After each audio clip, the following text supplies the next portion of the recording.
আগের ব্লগে কিন্তু বন্ধুরা তোমাদের বলেছিলাম যে এবার তোমাদের মুখোশগ্রামটা ঘুরে দেখাবো। তো এই দেখো, এটাই হচ্ছে মুখোশগ্রাম। এখানে পরপর অনেকগুলো দোকান আছে।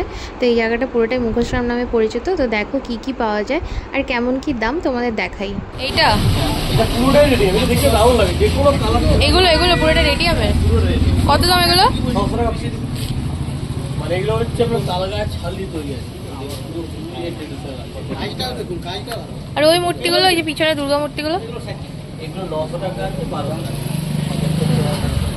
কতগুলো 100 টাকা। বুদ্ধগুলো কত বলছেন? বুদ্ধগুলো ছোটগুলো 250 টাকা, বড়গুলো 500 টাকা।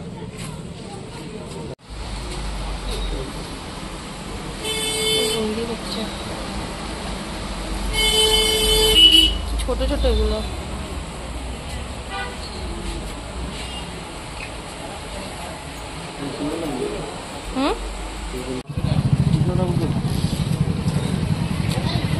ওই যে কৃষ্ণ ঠাকুর।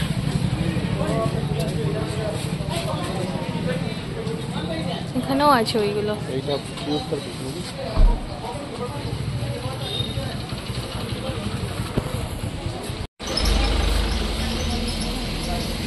কি দারুণ এই শিব ঠাকুরটা, দেখো।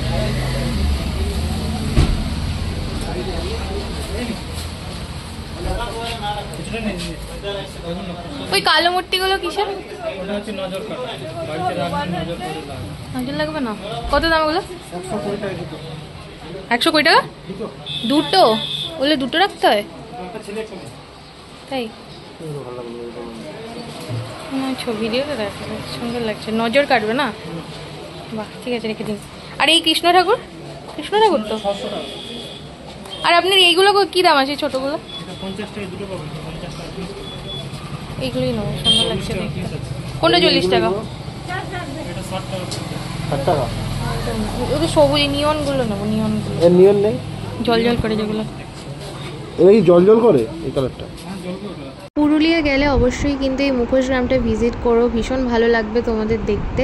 আর সেই সাথে এত সুন্দর সুন্দর এখানে আর্টগুলো আছে না, আর দারুণ দেখতে। এগুলো কিন্তু বাড়িতে সাজিয়ে রাখার জন্য ভীষণই ভালো, খুবই একটা দারুণ দেখতে লাগবে বাড়িতে ড্রয়িংয়ে এরকম জিনিসগুলো সাজিয়ে রাখলে। তো দেখো অনেক কিছু আছে, খুবই সুন্দর। এটা হচ্ছে মুখোশগ্রামের একটা দোকান, ঠিক আছে। এই দোকান থেকে আমরা হচ্ছে এই যে মুখোশগুলো আছে দেখতে পাচ্ছি, এই মুখোশগুলো ওই ফ্লোরেসেন্ট কালারের 4টে নিলাম। এগুলো পেপারের উপর তৈরি করা, আমি ফার্স্টে মাটি ভেবেছিলাম। খুবই সুন্দর। এটা ভেঙে যাবে না তো? কিসে নেব? প্রচুর আছে, দোকান আছে। এইগুলো আমরা নিজেরা বানান না অর্ডার আছে? এটা কি সুন্দর। আর এই যে আমরা এখান থেকে নিয়ে নিয়েছি, তোমরা যারা এগুলো ভিজিট করবে এখান থেকে কিন্তু নিতে পারো। এই দাদার দোকানে বেশ ভালো জিনিস আছে, দাদা দামও কমায়। কি আছে দেখো, ভিডিও করে দিয়ে দিচ্ছি। ঠিক আছে, আসছি আমরা।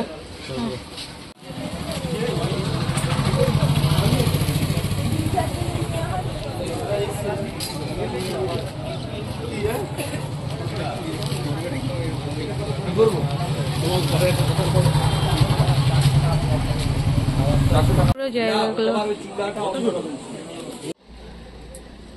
ভিউটা দেখো এই উপর থেকে।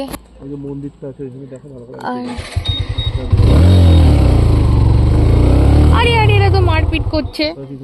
ওই যে মন্দির, ওই যে মন্দিরটা আমরা গিয়েছিলাম, ভেতরে তো ঢোকা হয়নি, তবে এখান থেকে কি বিউটিফুল লাগছে দেখতে, বাহ দারুণ সুন্দর। আর আমরা এখন পাহাড়ের উপরের দিকে আছি। তো এটা হচ্ছে গিয়ে লোয়ার ড্যাম, এখানকার লোকাল ছেলেরা বললো। আর ওই উঁচু পাহাড়ের দিকে এখনও যেতে হবে, আপার ড্যামের জন্য উপরে যেতে হবে। 6 কিলোমিটার এখন প্রায় বিকেল হয়ে যাচ্ছে। আপার ড্যামে যাব, তারপর ফিরে যাব রুমে। এরাও চলে এসছে, কেন আসছে আমি জানি না, এখানেই থাকে। এই যে আমার ভাই ছবি টবি তুলছে, জায়গাটা খুব সুন্দর। কি মুখোশগ্রাম থেকে কিন্তু আমরা তাড়াতাড়ি করে ফিরে একদম চলে এসেছিলাম পাহাড়ের উপরে, কারণ আমাদের দেখার ছিল আপার ড্যাম। আর দেখতেই পাচ্ছ আপার ড্যামটা কিন্তু অনেকটা উপরে, মানে পাহাড়ের সর্বোচ্চ উপরেই কিন্তু এই আপার ড্যামটা, যে কারণে ওটা নাম আছে। আর তোমাদের তো আসার সময় লোয়ার ড্যামটা আমি দেখালামই, আর কত বেশি সুন্দর লাগছে দেখতেই পাচ্ছ। তবে একটা ব্যাপার যেটা হচ্ছে 6টার মধ্যে এই জায়গাগুলো সব বন্ধ হয়ে যায়, মানে ড্যাম ফ্যামগুলো। সেই কারণে কিন্তু আমরা অনেক বেশি তাড়াহুড়ো করছিলাম, কারণ অলরেডি আমাদের মুখোশগ্রাম থেকে বেরোতে গিয়ে অনেকটা বেশি লেট হয়ে গিয়েছিল, কারণ খাওয়া দাওয়া করলাম, তারপর আর একটা ড্যামে গেলাম, বৃষ্টির জন্য দাঁড়ালাম, এইসব করতে গিয়ে অনেকটা বেশি লেট হয়ে গিয়েছিলাম। আর সন্ধ্যা হয়ে গেলে বেশি ভালো সব কিছু দেখাও যায় না, সেই কারণে অলরেডি দেখো সন্ধে হতে শুরু করেছিল। আর এই দেখো আমরা কিন্তু মোটামুটি ডেস্টিনেশনের কাছাকাছি পৌঁছে গিয়েছিলাম। তো এই জায়গাটায় কিন্তু বেশ শুনশান জায়গা, আর অনেক সময় এই জায়গাগুলো থেকে কিন্তু হাতি বা বাঘ বেরোয়।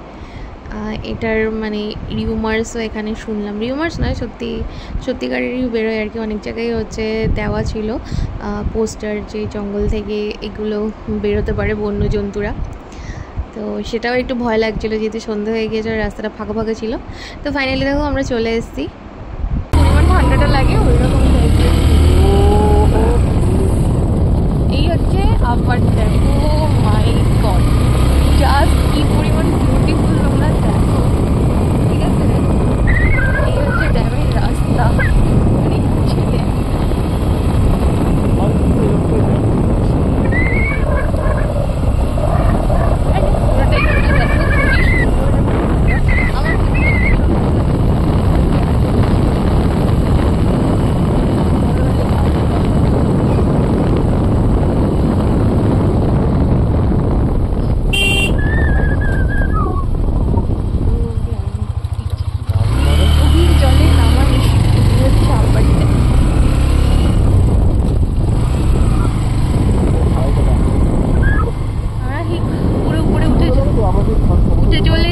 দেখো তোমরা উপরে চলে এসেছি পুরো।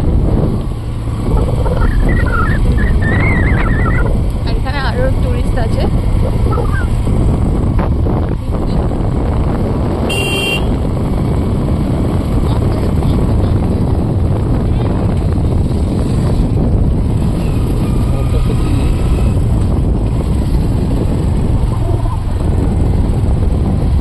দেখো আমি তোমাদের বললাম যে পুরো টপে আছি, বাকি পাহাড়গুলো নিচে, আমরা সবার উঁচুতে। তৈরি হচ্ছে জলের মাঝখানে একটা। এই হচ্ছে আমাদের ফাইনাল ডেস্টিনেশন। দিল্লি যাওয়ার জন্য ওইটা পূর্ণ রাস্তা, ওই যে বাঘমুন্ডি যেটা বেরাবে ওই রাস্তাটা, ওই বাঘমুন্ডি যায় না, ঝর্ণা রাস্তা হয়, ওই ঝর্ণা পার। ওটা হলো এমনি এমনি রাস্তা, ওটা আপনি রাস্তা এমনি পাবলিক ছবি তো তুলবো এখানে। পাহাড়ে সন্ধ্যা হয়ে যাচ্ছে বন্ধুরা, আলো পুরোই নিভে গেছে। আর ওইদিকে নিচে দেখো আলোগুলো জ্বলে গেছে, টিম টিম করে জ্বলছে, দেখতে পাচ্ছ কিনা জানি না। আর বেশ কিছু লোক আছে এখানে, আর এই যে সামনের দিকেও আছে। তো খুবই সুন্দর জায়গা, খুবই ভালো লেগেছে। তো তোমাদের সাথেও শেয়ার করছি, যাতে তোমরাও এত সুন্দর জায়গাটা দেখতে পারো। আর অবশ্যই সুযোগ হলে এখানে বেড়াতে এসো। শীতকালে আসলেও ভালোই হয়, বর্ষাকালটা কী বলতো, দুপুরবেলা রোদটা ভীষণ গায়ে লাগে, আর বৃষ্টি হলে বেরোনোটা একটু চাপ হয়ে যায়। তবু লোকে বৃষ্টি বৃষ্টিতেও বেরিয়েছে। তো তোমাদের কেমন লাগলো অবশ্যই কিন্তু আমাকে ভিডিওটা দেখে জানিও। তো ফ্রেন্ডস, আমাদের এখানে ঘোরা কমপ্লিট হয়ে গেছে, চাঁদ উঠে গেছে, অনেক রাত হয়ে গেছে। আর এখন হচ্ছে বাইক পাল্টাপাল্টি হবে, আমরা যাবো রাজের বাইকে, আর রাজেরা যাবে অর্ধেন্দ্রর বাইকে। তো চলো আমরা বাড়ির জন্য রুমের জন্য রওনা দিই। ওই দিক দেখাচ্ছ তো, চলো। এরকম একটা অন্ধকার রাস্তা, আর আপনাদের দেখো দুটো গাড়ির সামনে এসে, আর তার মধ্যে দিয়ে গাড়ি চালিয়ে যাওয়া, এটার এক্সপিরিয়েন্সটাই আলাদা। আর এখানে বেশ ঠান্ডা, এখন বেশ হালকা হালকা ঠান্ডা লাগছে, হাত পা যেগুলো ফাঁকা আছে সেগুলোতে। এখানে বাড়ি আছে, বাকি রাস্তাটা পুরো ফাঁকা, এখানে লাইট আছে। আর আমাদের জায়গাটা অলমোস্ট চলে এসছে বলে জায়গাটা লাইট আছে, বাকিটা ছিল না। আবার হচ্ছে কাকুর দোকানে চা খেতে চলে এসেছি, আর পকোড়া খাবো কারণ খিদে পাচ্ছে। এখন বাজে হচ্ছে 7:30। আমার বর্ত পুরো রান্নাঘরে ঢুকে গেছে। দেখো আমরা এখন খাচ্ছি চা, বিস্কিট আর পকোড়া। তো খেলাম, তো পকোড়াটা নেতানো ছিল, চা বিস্কিট খাবো, বিস্কিটটা ভালো খেতে। এই দোকানে মাংস কিনতে চলে এসেছি দেখো এখানে, ঠিক আছে। আর এখানটায় এখানে হচ্ছে গিয়ে ওই এই মাংস হচ্ছে 200 টাকা কিলো। এখান থেকে আমরা মাংস নিয়ে চায়ের দোকানটাতে রান্না করতে দেবো। এখানে পরপর দেখো অনেকগুলো মাংসের দোকান আছে। আগের দিন ওই কোনারটা থেকে নিয়েছিলাম। ওদেরও দেশি, আর এটা হচ্ছে এমনি ব্রয়লার, কিন্তু দাম বেশি এখানে। আমরা কত টাকা করে কিলো জানি কিনি? 420। ও আমাদের ওখানে তো এখন 160 টাকা চলছে। দুটো আমার দুটো। হ্যাঁ সবাই ঠিক আছে। এই দোকান থেকে আগের দিন আমরা দেশি মুরগিটা রান্না করিয়েছিলাম। ওনার রান্না নিঃসন্দেহে ভালো হয়েছে। উনি কিন্তু রান্না করে। আর এখানে দেখো রুটি বানানো চলছে, আর সেই সাথে চিকেনটা যে দিয়েছে ওটারও প্রিপারেশন চলছে। তো এখান থেকে আমরা সব কিছু নিয়ে নেবো। তোমরা কিন্তু এখানে যে থাকলে, যে জায়গাটায় আমরা থেকেছি বাঘমুন্ডি পাহাড়ের উপরে, এইখানটায় যদি তোমরা হচ্ছে গিয়ে মানে বাঘমুন্ডি জায়গাটাতে যদি তোমরা থাকো, এখানে কিন্তু তোমরা সব কিছু পেয়ে যাবে। গ্রসারি সব থেকে শুরু করে সব রকম ফেসিলিটি, আর খাবার দাবার এখানে বানাতে দিতে পারবে। ওরা কি সুন্দর কাঠের উনুনে রুটি বানাচ্ছে, দেখতে পাচ্ছ। মানে হেভি সিস্টেম, দারুণ সুন্দর করে বানাচ্ছে। রুটিগুলো ভালোই হয়েছিল, আলাদা রকম একটু।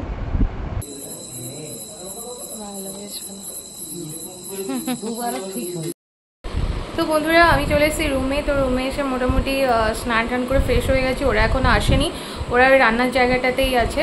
ওখানে একদম রান্না টান্না করে হচ্ছে তারপর আসবে। আর আজকে ওই 550 মতো চিকেন আছে, আর রুটি ওখান থেকে নিয়ে নেয়, ওরাই করে। তো সব কিছু নিয়ে আসবে। তোমাদের হচ্ছে রান্নার দামটা আমি বলে দেবো আর কেমন কি। আর কালকে চিকেন রান্নাটা ভালো হয়েছিল, আজকেও আশা করি ভালোই হবে। এই তোমার এটা খুব সুন্দর ডিজাইনটা। তো এখন একটু রেস্ট নেবো, কারণ সেই সকাল থেকে বেরিয়েছি, রেস্ট হয়নি। আর স্নান টান করে ফ্রেশ হয়ে গেছি একবারে। আবার কথা হচ্ছে একটু পরে। ঠান্ডা হয়ে গেছে আজকে খুব ভালো। এটা না আজকে কাটা ফেলবে।